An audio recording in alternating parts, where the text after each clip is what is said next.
Hello friends, स्वागत है आप सभी का आपके अपने YouTube channel study non stop पर। तो कैसे हैं आप सभी लोग? उम्मीद करता हूं आप सभी अच्छे होंगे। तो दोस्तों, आज की क्लास में हम लोग 30 क्वेश्चंस करेंगे इंग्लिश के। और ये सभी क्वेश्चंस मैंने यूपीपीसीएल में जिस तरह के क्वेश्चंस प्रीवियस ईयर में पूछे गए हैं उसी पैटर्न पर आधारित क्वेश्चंस मैंने लिए हैं। तो दोस्तों, ये क्लास आपके लिए काफ़ी हेल्पफुल होगी आपके आने वाले यूपीपीसीएल एग्जीक्यूटिव असिस्टेंट एग्जाम के लिए या किसी भी अन्य परीक्षा के लिए जहां पे इंग्लिश से क्वेश्चंस आएंगे, उन सभी के लिए ये क्लास हेल्पफुल होगी। तो दोस्तों, वीडियो को लास्ट तक देखिएगा और अगर आपको वीडियो अच्छा लगे तो एक लाइक और शेयर जरूर करिएगा। तो दोस्तों, आइए शुरुआत करते हैं। सबसे पहले आपको दिया गया है identify the figure of speech used in the following sentence. तो दोस्तों, यहाँ पे आपको फिगर ऑफ स्पीच बताना है। दिया गया है the flower was as slippery as an eel, यानी कि फ्लावर फूल उतना स्लिपरी था जितना कि ईल क्या है? एक मछली है। तो फूल को बताया जा रहा है कि उतना स्लिपरी यानी फिसलन भरा था जितना कि ईल मछली। तो यहाँ पे कौन सा फिगर ऑफ स्पीच होगा? Metaphor, simile, hyperbole, personification. तो दोस्तों, यहाँ पे राइट आंसर हो जाएगा ऑप्शन बी, सिमली। तो जब भी दो वस्तुओं या दो प्राणियों के बीच में कंपैरिजन किया जाता है किसी क्वालिटी को लेकर के और एज या लाइक जैसे वर्ड आपको देखने को मिलते हैं, तो वहाँ पे जो है फिगर ऑफ स्पीच होता है सिमली। जैसे यहाँ पे फ्लावर को बोल दिया गया कि वो उतना स्लिपरी है, मतलब फ्लावर का एक गुण बताया गया कि वो फिसलन भरा है, लेकिन इतना फिसलन भरा है जितना कि ईल मछली। ठीक है, तो जब भी किसी गुण का कंपैरिजन किसी दूसरी वस्तु के गुण से किया जाएगा तो वहाँ पे सिमली हो जाएगा और एज या लाइक जैसे वर्ड आपको देखने को मिलेंगे। ठीक है, वहाँ पे सिमली होगा। और मेटाफर में क्या होता है? मेटाफर में भी कंपैरिजन होता है, लेकिन इसमें एज या लाइक जैसे वर्ड्स को हटा दिया जाता है। इसमें एक वस्तु, मान लीजिए ए एक वस्तु है और बी दूसरी वस्तु है, ए की कोई क्वालिटी बी से मैच करती है तो ए को डायरेक्ट बी बोल दिया जाता है। इसमें एज या लाइक जैसे वर्ड नहीं आते हैं मेटाफर में। ठीक है, तो वहाँ पे मेटाफर हो जाता है। तो फिलहाल यहाँ पे ऑप्शन बी राइट आंसर हो जाएगा, सिमिली। फिर दोस्तों, नेक्स्ट क्वेश्चन है। अब यहाँ पे दिया गया है ocean sound is music to my ear. तो दोस्तों, यहाँ पे ओशन के साउंड को डायरेक्ट बोल दिया गया कि वो म्यूजिक है मेरे कान के लिए। तो यहाँ पे कौन सा फिगर ऑफ स्पीच हो जाएगा? मेटाफर, सिमली, हाइपरबोली या पर्सोनिफिकेशन। तो दोस्तों, मैंने आपको बताया था कि जहाँ पे दो वस्तुओं में कंपैरिजन हो लेकिन डायरेक्ट हो, मतलब कि एज या लाइक जैसे वर्ड नहीं आएंगे, एक वस्तु को दूसरी वस्तु डायरेक्ट बोल दिया जाएगा, तो वहाँ पे मेटाफर हो जाएगा। तो यहाँ पे क्या हो जाएगा? Option A, metaphor. Metaphor figure of speech यहाँ पे हो जाएगा। फिर दोस्तों, नेक्स्ट क्वेश्चन लेते हैं, अगला है। अब यहाँ पे दिया गया है the snow flakes danced at night. Snow flakes मतलब बर्फ के टुकड़े। तो बर्फ के टुकड़ों ने डांस किया रात में। तो यहाँ पे कौन सा फिगर ऑफ स्पीच हो जाएगा? Metaphor, simile, hyperbole, personification. तो दोस्तों, यहाँ पे पर्सोनिफिकेशन हो जाएगा। जब भी किसी निर्जीव वस्तु या फिर किसी भाव यानी एब्स्ट्रैक्ट नाउन को ऐसे दर्शाया जाता है जैसे कि वो एक सजीव हो या ज़्यादातर इंसान की तरह दर्शाया जाता है, तो वहाँ पे क्या होता है? वहाँ पे पर्सोनिफिकेशन होता है, जिसको हिंदी में मानवीकरण कहते हैं। तो यहाँ पे ऑप्शन डी इसका राइट आंसर जाएगा, क्योंकि यहाँ पे दिखाया गया स्नोफ्लैक्स, बर्फ के टुकड़ों को दिखाया गया कि वो डांस कर रहे हैं। तो डांस तो इंसान कर सकता है, तो यहाँ पे जो है यहाँ पे मानवीकरण किया गया स्नोफ्लैक्स का, इसलिए यहाँ पे पर्सोनिफिकेशन हो जाएगा। फिर दोस्तों, बढ़ते हैं अगले क्वेश्चन की ओर। नेक्स्ट है find out which part of sentence has an error. Sentence के किस पार्ट में एरर है बताना है। दिया गया है we have been knowing each other since were children. तो किस पार्ट में एरर है बताइए। अगर कोई एरर नहीं है तो आपका आंसर होगा ऑप्शन डी। तो दोस्तों, यहाँ पे जो है वी हैव बीन नोइंग, यहाँ पे बीन नोइंग नहीं आएगा। कुछ वर्ड्स होती हैं जो कॉन्टिन्यूअस फॉर्म में नहीं आती हैं, तो यहाँ पे क्या होगा? We have known. ठीक है, उनका जो है आईएनजी फॉर्म नहीं यूज होता है, जैसे कि नो हो जाता है। इसके अलावा भी कई वर्ब्स हैं जैसे कि सी या हियर, या जो है इसके अलावा स्मेल, और इसके अलावा थिंक, होप, बिलीव, और इसके अलावा जो है लव, हेट, लाइक, और भी बहुत सारी वर्ब्स हैं। यहाँ पे इतनी जो है अभी मुझे याद आ रही। तो ये कुछ वर्ब्स हैं जिनका जो है आईएनजी फॉर्म में यूज़ नहीं होता है। ठीक है, मतलब ये कॉन्टिन्यूअस फॉर्म में नहीं आती है, ना प्रेजेंट कॉन्टिन्यूअस, ना पास्ट कॉन्टिन्यूअस, ना फ्यूचर कॉन्टिन्यूअस में। ठीक है, तो यहाँ पे we have known each other since were children, ये हो जाएगा। किस पार्ट में गलती है? तो ए यहाँ पे आपका राइट आंसर हो जाएगा। फिर दोस्तों नेक्स्ट क्वेश्चन लेते हैं, अगला है, दिया गया है neither of teams are sensible enough to do this task. तो दोस्तों यहाँ पे किस पार्ट में एरर है? Neither of the teams. तो दोस्तों याद रखिएगा, नाइदर ऑफ आए या ईच ऑफ आए, ईच ऑफ या आइदर ऑफ आ जाए, या जो है वन ऑफ। तो इनके साथ जो है हमेशा यहाँ वर्ब जो आती है वो सिंगुलर आती है। यहाँ पे आर है, यहाँ पे आर नहीं होगा बल्कि इज होगा। ठीक है, यहाँ पे नाइदर ऑफ, इसके बाद जो नाउन आएगा वो प्लूरल ही होगा, लेकिन जो हेल्पिंग वर्ब आएगी वो जो है सिंगुलर होगी। यहाँ पे इज आएगा ना कि आर। तो यहाँ पे किस पार्ट में गलती है? ऑप्शन बी यहाँ पे राइट आंसर हो जाएगा। फिर दोस्तों नेक्स्ट क्वेश्चन लेते हैं, अगला है, दिया गया है if I was he I wouldn't accept this project, यानी कि अगर मैं उसकी जगह होता तो मैं इस प्रोजेक्ट को एक्सेप्ट नहीं करता। तो यहाँ पे किस पार्ट में एरर है? इफ आई वॉज ही, तो दोस्तों यहाँ पे जो है वॉज नहीं होगा, यहाँ पे वर होगा। जब भी कोई इमेजिनरी सेंटेंस हो तो दोस्तों वहाँ पे जो है हमेशा हेल्पिंग वर्ब वर आती है, हमेशा हेल्पिंग वर्ब वर आएगी, चाहे यहाँ पे आई हो, चाहे ही हो, चाहे सी हो, चाहे यू हो, चाहे वी हो, कुछ भी हो, यहाँ पे वर ही आएगा। ठीक है, कोई भी सब्जेक्ट हो। और जब मान लीजिए कोई इमेजिनरी सेंटेंस है, वहाँ पे मेन वर्ब कोई आएगी तो हमेशा सेकंड फॉर्म आएगी उसकी। मेन वर्ब की हमेशा सेकंड फॉर्म आएगी। तो ये चीज़ आप याद रखिएगा। यहाँ पे जो है आई वर होगा। किस पार्ट में एरर है? ऑप्शन ए यहाँ पे राइट आंसर हो जाएगा। फिर दोस्तों बढ़ते हैं अगले क्वेश्चन की ओर। नेक्स्ट है, दिया गया है the teacher advise to the student to borrow a book from the library within 3 days, यानी टीचर ने सलाह दी स्टूडेंट को लाइब्रेरी से एक बुक लेने को विद इन 3 days, 3 दिन के अंदर। तो बताइए किस पार्ट में एरर है? तो दोस्तों यहाँ पे द टीचर एडवाइस के साथ टू नहीं आएगा। आपने इनडायरेक्ट स्पीच में भी देखा होगा, तो यहाँ पे इनडायरेक्ट स्पीच ही है हालांकि ये सेंटेंस। तो यहाँ पे एडवाइस के साथ, सैड के साथ टू आता है, एडवाइस के साथ या आस्ट के साथ टू नहीं आता। यहाँ पे टू नहीं आएगा। द टीचर एडवाइज हो जाएगा, advise the student to borrow a book from the library within 3 days। तो यहाँ पे ऑप्शन ए बिल्कुल राइट आंसर हो जाएगा। फिर दोस्तों बढ़ते हैं अगले क्वेश्चन की ओर। दिया गया है I insisted on his going there immediately, यानी कि आई इंसिस्टेड, मैंने जोर दिया, ऑन हिज गोइंग, उसके जाने पर, देयर वहाँ, इमीडिएटली यानी उसके वहाँ जाने पर मैंने जोर दिया। तो यहाँ पे जो है किस पार्ट में एरर है? I insisted on his going, क्या यहाँ पे ऑन होगा? तो दोस्तों यहाँ पे जो है ऑन बिल्कुल सही है। इंसिस्टेड के साथ फिक्स प्रीपोजिशन आती है ऑन हमेशा। तो यहाँ पे जो है कोई एरर नहीं है। I insisted on his going there immediately, मैंने उसके वहाँ जाने पर, उसके वहाँ तुरंत जाने पर जोर दिया। तो यहाँ पे डी ऑप्शन इसका राइट आंसर हो जाएगा। सेंटेंस में कोई एरर नहीं है। फिर दोस्तों नेक्स्ट क्वेश्चन है, अब दोस्तों यहाँ पे दिए गए हैं इन the following questions sentences are given with blanks to be filled in with an appropriate word। यहाँ पे खाली जगह में आपको सही वर्ड फिल करना है। क्या होगा यहाँ पे? One should avoid dash mistakes, क्या होगा? मेक, मेड या मेकिंग या टू मेक। तो दोस्तों यहाँ पे जो है राइट आंसर हो जाएगा मेकिंग, ऑप्शन सी। कुछ वर्ड्स होती हैं जैसे कि अवॉइड है, अवॉइड के बाद जो भी वर्ब आएगा वो हमेशा जीरन फॉर्म में होगा, यानी कि आईएनजी फॉर्म में होगा।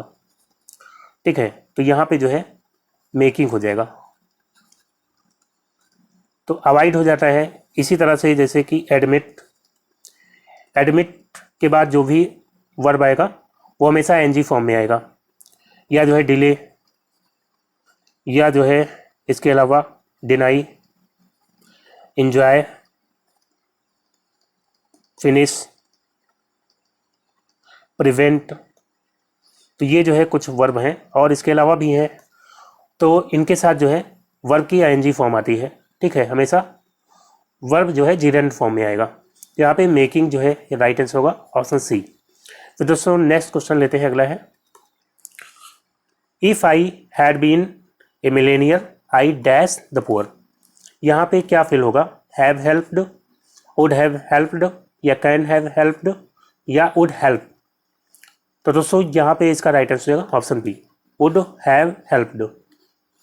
तो याद रखिएगा ये फिक्स स्ट्रक्चर होता है। अगर जो है इफ़ आई हैड बीन करके आए, कुछ भी यहाँ पे हो, और उसके बाद जो है कॉमा होगा, फिर जो है आई, उसके बाद सब्जेक्ट के बाद आएगा वुड हैव और वर्ब की थर्ड फॉर्म आएगी। ठीक है, इधर जो है वुड हैव प्लस वर्ब की थर्ड फॉर्म आएगी। तो यहाँ पे जो है if I had been a millionaire, यानी कि मैं अगर मिलेनियर होता तो मैं क्या करता, I would have help the poor, मैं गरीबों की मदद करता। ठीक है, तो यहाँ पे ऑप्शन बी इसका राइट आंसर होगा, वुड हैव हेल्प्ड। फिर दोस्तों नेक्स्ट क्वेश्चन लेते हैं, अगला है I can not do this work as I have other matters to attend dash. यहाँ पे क्या होगा, टू, एट, ऑफ, ऑन। तो दोस्तों यहाँ पे जो है इसका राइट आंसर होगा I can not do this work as I have other matters to attend to. यहाँ पे टू होगा। अटेंड टू जो है ये फ्रेजल वर्ब है, और इसका मीनिंग क्या होता है, अटेंड टू का मीनिंग हो जाता है किसी काम पर ध्यान केंद्रित करना। ठीक है, किसी काम पर ध्यान केंद्रित करना, यानी कि I can not do this work, मैं इस काम को नहीं कर सकता हूँ, as I have other matters to attend to, क्योंकि मेरे पास और काम है ध्यान देने के लिए। ठीक है, तो यहाँ पे टू, ऑप्शन ए जो है इसका राइट आंसर हो जाएगा। और इसके अलावा अटेंड ऑन, याद रखिएगा ये भी फ्रेजल वर्ब है। अटेंड ऑन इसका मतलब होता है सेवा करना, सेवा करना। फिर दोस्तों नेक्स्ट क्वेश्चन लेते हैं, अगला है choose the word which is most nearly similar in meaning to the given word. तो दोस्तों यहाँ पे वर्ड दिया गया है, इसका सिमिलर बताना है, यानी सिनोनिम आपको इसका बताना है। हर्डल मतलब क्या होता है, तो दोस्तों हर्डल मीन्स होता है बाधा। तो यहाँ पे कौन हो जाएगा इसका सिनोनिम, अपोजिशन मतलब तो विरोध होता है, तो ये तो होगा नहीं। ऑब्स्टेकल मतलब क्या होता है, बाधा, तो यही जो है इसका राइट आंसर हो जाएगा। सस्पिशन मतलब क्या होता है, संदेह होता है, तो ये भी नहीं होगा। तो ऑब्स्टेकल जो है इसका बिल्कुल राइट आंसर हो जाएगा।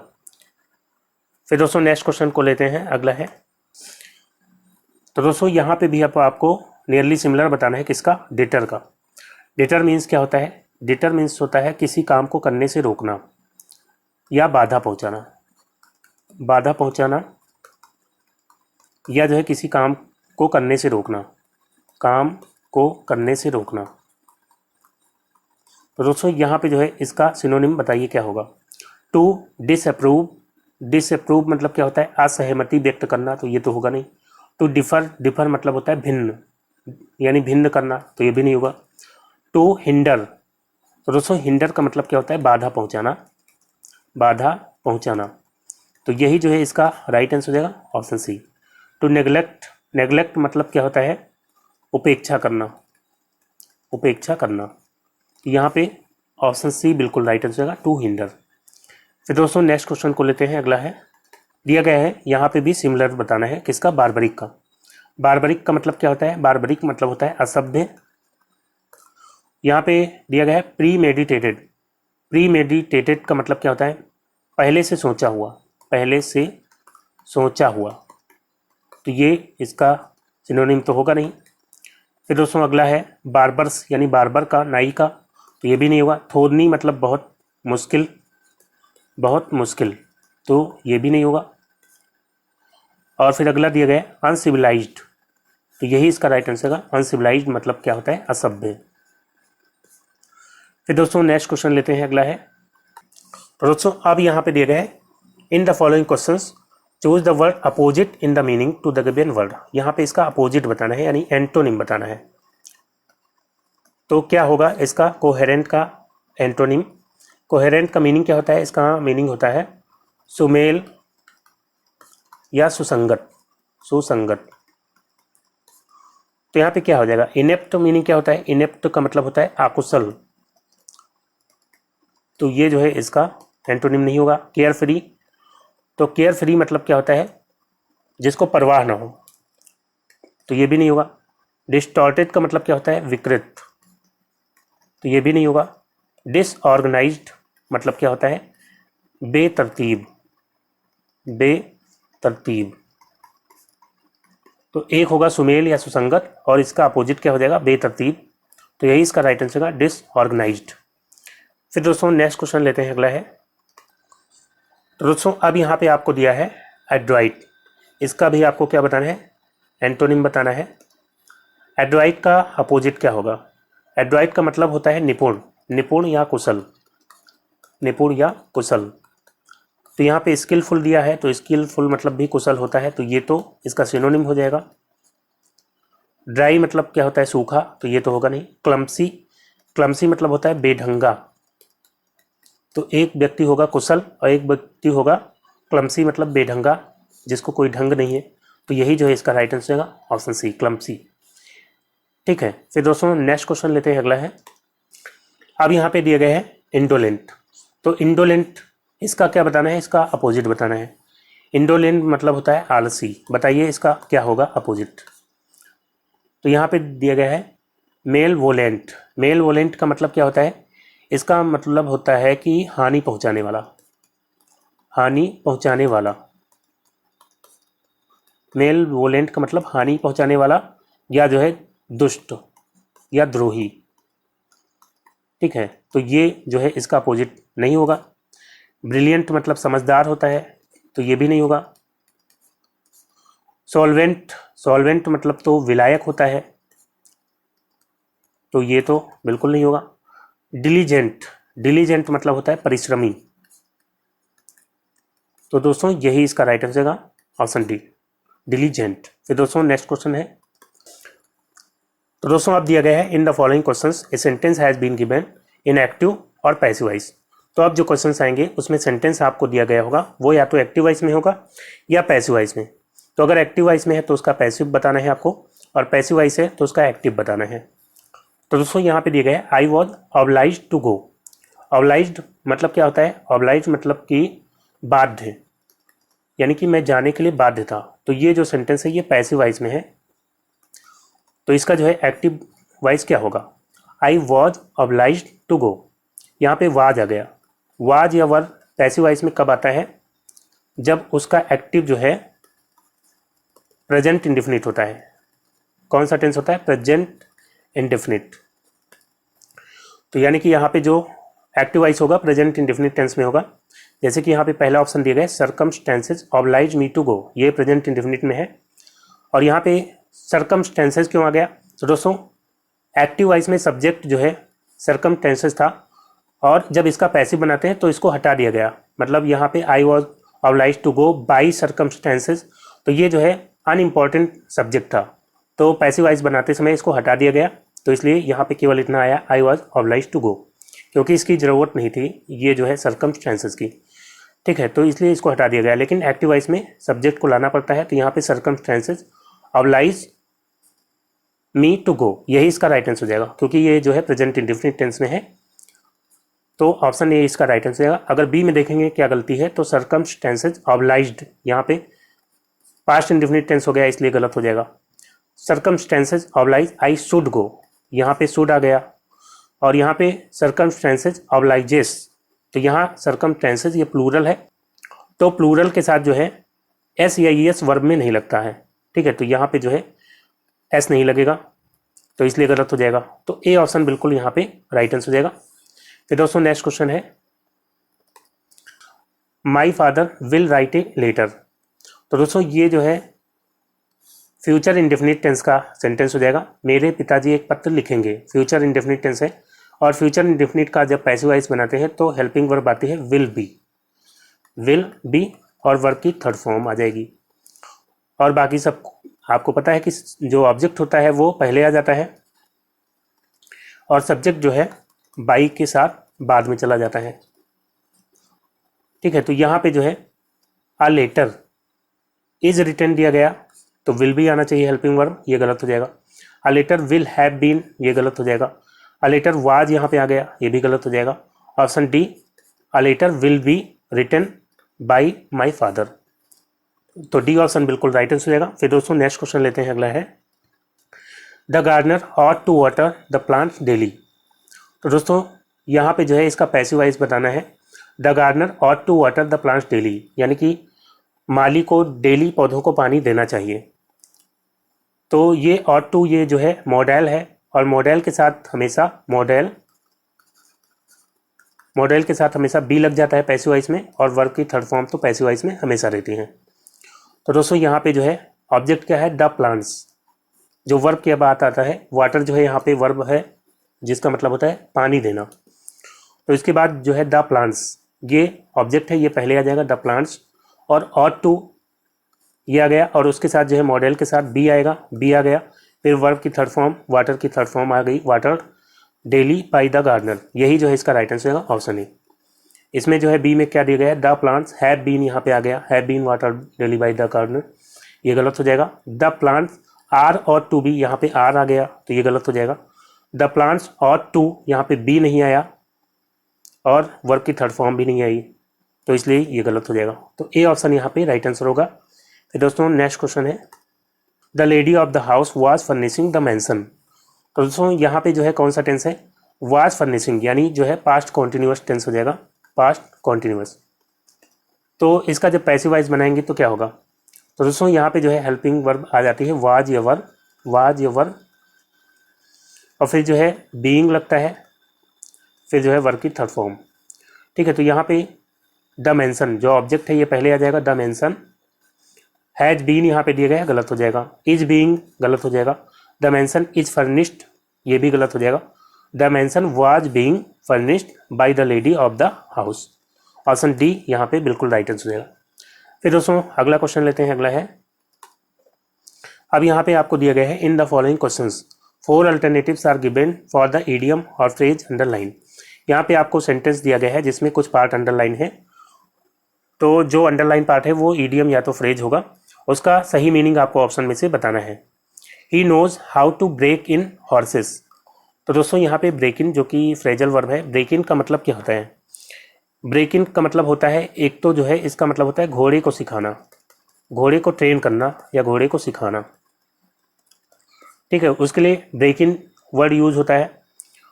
और एक जो है ब्रेक इन का मतलब होता है कि इंटरप्ट करना, किसी को मतलब बातचीत में इंटरप्ट करना, मतलब बातचीत में बीच में टोकना, तो ये भी इसका मीनिंग होता है ब्रेक इन का। और इसके अलावा जो है ब्रेक के साथ अगर लग जाए इनटू, ब्रेक इनटू, तो ब्रेक इनटू का मतलब होता है जबरदस्ती घुसना, जबरदस्ती घुसना। ठीक है, तो यहाँ पे जो है ब्रेक इन का मतलब क्या हो जाएगा, रियल, फोर्स, ट्रेन या ट्रेंड। तो दोस्तों यहाँ पे जो है ट्रेन इसका राइट आंसर होगा। ट्रेन मतलब भी क्या होता है, सिखाना, तो यहाँ पे जो है ट्रेन इसका राइट आंसर होगा, ऑप्शन सी। फिर दोस्तों नेक्स्ट क्वेश्चन है, तो दोस्तों अब यहाँ पे दिया गया है, द जज declare the agreement null and wide.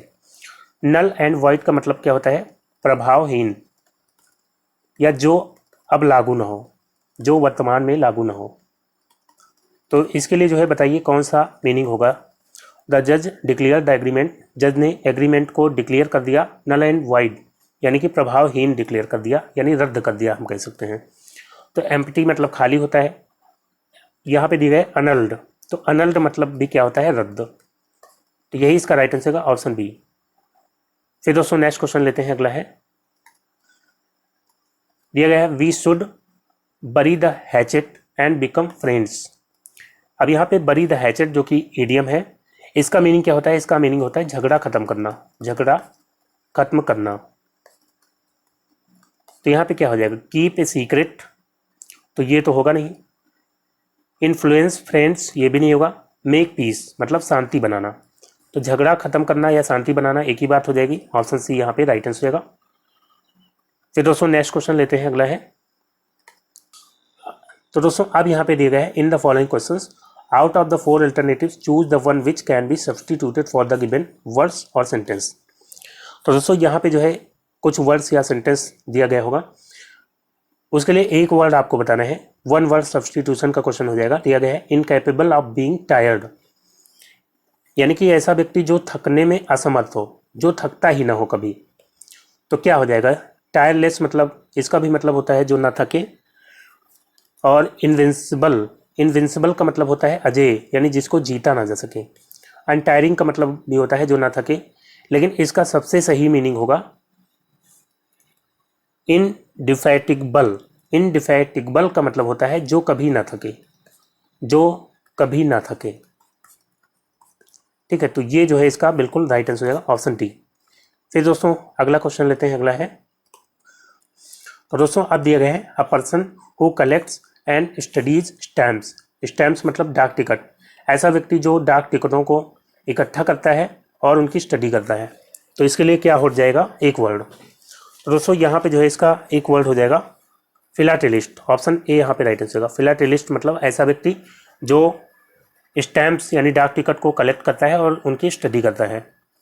और इसके अलावा यहाँ पे दिया गया है फिलेंथ्रोपिस्ट। फिलेंथ्रोपिस्ट का मतलब क्या होता है, जनहितैषी, मतलब जो लोगों की भलाई के लिए कार्य करता है उसको कहते हैं फिलेंथ्रोपिस्ट, जनहितैषी। पायनियर मतलब होता है प्रथम अन्वेषक या अगुआ, जो पहली बार कोई काम करता है या कोई विचारधारा को पहली बार लाता है उसको पायनियर कहते हैं। तो यहाँ पे जो है ऑप्शन ए इसका राइट आंसर होगा, फिलाटेलिस्ट। फिर दोस्तों नेक्स्ट क्वेश्चन है, तो दोस्तों अब यहाँ पे दिया है in the following questions sentence has been given in direct or indirect speech. तो अब जो क्वेश्चंस आएंगे उसमें सेंटेंस आपको या तो डायरेक्ट स्पीच में दिया होगा या इनडायरेक्ट स्पीच में, और डायरेक्ट है तो उसका इनडायरेक्ट बनाएंगे और इनडायरेक्ट है तो उसका डायरेक्ट आपको बताना है। दिया गया I said water is essential for life. मैंने कहा पानी है, इसेंशियल मतलब आवश्यक, पानी जीवन के लिए आवश्यक है। तो दोस्तों यहाँ पे जो है इसका इनडायरेक्ट स्पीच क्या होगा, तो यहाँ पे water is essential for life ये एक यूनिवर्सल ट्रूथ है। जब भी कोई यूनिवर्सल ट्रूथ होगा तो उसका जब इनडायरेक्ट स्पीच बनाएंगे तो उसके टेंस में कोई परिवर्तन नहीं होता है। ठीक है, रिपोर्टेड स्पीच अगर यूनिवर्सल ट्रूथ है तो उसके इनडायरेक्ट स्पीच बनाते समय टेंस में कोई परिवर्तन नहीं होता। तो यहाँ पे जो है आई टोल्ड आ गया, आई सेड, और यहाँ पे आई सेड के बाद ऑब्जेक्ट नहीं है तो टोल्ड नहीं आता।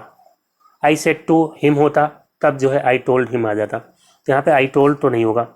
आई सेड फिर दैट आ गया, आई सेड दैट फिर लगेगा और फिर जो है पूरे सेंटेंस को एज इट इज उतार लिया जाएगा, टेंस में कोई परिवर्तन नहीं होगा। Water is essential for life, यही जो है इसका राइट आंसर होगा। I said that water is essential for life. और यहाँ पे दिया गया water is essential for life was said by me, तो ये तो बिल्कुल गलत हो जाएगा। आई एक्सक्लेम दैट, तो यहाँ पे जो है ये एक्सक्लामेटरी सेंटेंस तो है नहीं, तो यहाँ पे एक्सक्लेम जो है बिल्कुल नहीं आएगा, तो बी ऑप्शन बिल्कुल यहाँ पे राइट आंसर हो जाएगा। फिर दोस्तों नेक्स्ट क्वेश्चन को लेते हैं, अगला है he said that he intended to leave for Surat that night. तो दोस्तों यहाँ पे जो है आप बताइए कौन सा, he said that he intended to leave for Surat that night. तो दोस्तों यहाँ पे जो है ये दिया गया है आपको इनडायरेक्ट स्पीच, तो इसका डायरेक्ट स्पीच आपको बताना है। तो यहाँ पे सबसे पहले क्या देखना है आपको, tense. He said that he intended, तो ये जो है पास्ट इंडेफिनिट टेंस है, और पास्ट इंडेफिनिट इनडायरेक्ट स्पीच में कब आता है, जब डायरेक्ट स्पीच प्रेजेंट इंडेफिनिट में हो। ठीक है, तो यानी कि जो डायरेक्ट स्पीच होगी वो प्रेजेंट इंडेफिनिट टेंस में होगी। तो यहाँ पे कौन सा इसका राइट आंसर होगा, I intend to leave for Surat that night he said. तो क्या ये सही होगा, तो दोस्तों डायरेक्ट स्पीच में दैट नाइट नहीं आता है, टू नाइट आता है, तो यहाँ पे दैट नाइट नहीं होगा, दैट नाइट इसमें है, इसको भी हटा देंगे। यहाँ भी, यहाँ पे टू नाइट है, तो यही इसका राइट आंसर होगा। I intend to leave for Surat, मैं सूरत जाने का इरादा करता हूँ, ही सैड, उसने कहा, मैं सूरत जाने का इरादा रखता हूँ, उसने कहा, ये जो है इसका राइट आंसर हो जाएगा ऑप्शन सी। फिर दोस्तों नेक्स्ट क्वेश्चन लेते हैं, अगला है he said I have read this novel, उसने कहा मैंने ये नॉवल पढ़ लिया है। तो दोस्तों यहाँ पे जो है प्रेजेंट परफेक्ट टेंस है, और इसका जब इनडायरेक्ट स्पीच बनाएंगे तो पास्ट परफेक्ट हो जाएगा, पास्ट परफेक्ट में चेंज हो जाएगा। तो यहाँ पे जो है he said that he had read that novel, this का दैट हो जाएगा, यहाँ पे दैट आ गया, और यहाँ पे पास्ट परफेक्ट टेंस है, तो यही इसका राइट आंसर है, he said that he had read that novel. B option में क्या है, he said that he read, ये नहीं होगा। He said that he had read this, यहाँ पे आ गया, दैट होना चाहिए था। He said that he has, यहाँ हैज़ आ गया, तो यहाँ पे जो है ये ऑप्शन बिल्कुल राइट आंसर हो जाएगा। फिर दोस्तों नेक्स्ट क्वेश्चन लेते हैं। अब दोस्तों ये आखिरी क्वेश्चन है आपके पास। The old man said that he would soon be leaving the world. तो दोस्तों यहाँ पे फिर से इनडायरेक्ट स्पीच है, इसका डायरेक्ट स्पीच आपको बताना है कौन सा होगा। तो यहाँ पे आप देखेंगे वुड आ गया, तो वुड जो है इनडायरेक्ट में कब आता है, जब डायरेक्ट में विल या सैल होता है, विल या सैल होता है, विल होगा या सैल होगा तो इनडायरेक्ट उसका बनाएंगे तो वुड आएगा, शुड नहीं आता है सैल का। ठीक है, तो the old man said I shall soon be living the world. तो क्या ये जो है इसका सही आंसर हो सकता है, तो दोस्तों आई ये फर्स्ट पर्सन है, इनडायरेक्ट बनाते हैं तो ये चेंज होता है किसके अनुसार, फर्स्ट पर्सन चेंज होता है सब्जेक्ट के अनुसार। तो द ओल्ड मैन ये सब्जेक्ट है, इसके अनुसार चेंज होगा तो ही आ जाएगा, तो यहाँ पे ही आ रहा है। और सेल का मैंने बताया कि विल या सेल का वुड बन जाता है इनडायरेक्ट स्पीच में, तो वुड यहाँ पे बन गया सून बी लीविंग द वर्ल्ड। आगे जो है एज इट इज उतर जाएगा, तो यही जो है इसका राइट आंसर होगा ऑप्शन ए। बी ऑप्शन में देखेंगे the old man said I would soon leave, तो यहाँ पे लीव नहीं होगा, लीविंग है इसमें, तो लीविंग यहाँ भी होगा, लीविंग लीव द वर्ल्ड नहीं होगा, गलत हो जाएगा। The old man said I am going, तो यहाँ एम गोइंग आ गया, यहाँ पे भी I am soon living the world, ये दोनों गलत हो जाएंगे, तो पहला ऑप्शन बिल्कुल यहाँ पे राइट आंसर हो जाएगा। तो दोस्तों आज का वीडियो यहीं पे समाप्त करता हूँ। उम्मीद करता हूँ वीडियो आपको अच्छा लगा होगा। अगर वीडियो आपको अच्छा लगा हो तो लाइक और शेयर करना ना भूलिएगा, और जो दोस्त नए हैं चैनल पर, चैनल को सब्सक्राइब करके नोटिफिकेशन बेल को ऑन कर लीजिए, ताकि अगला वीडियो अपलोड होते उसका नोटिफिकेशन आपको सबसे पहले मिल जाए। तो दोस्तों मिलते हैं अगले वीडियो में, तब तक के लिए goodbye and take care.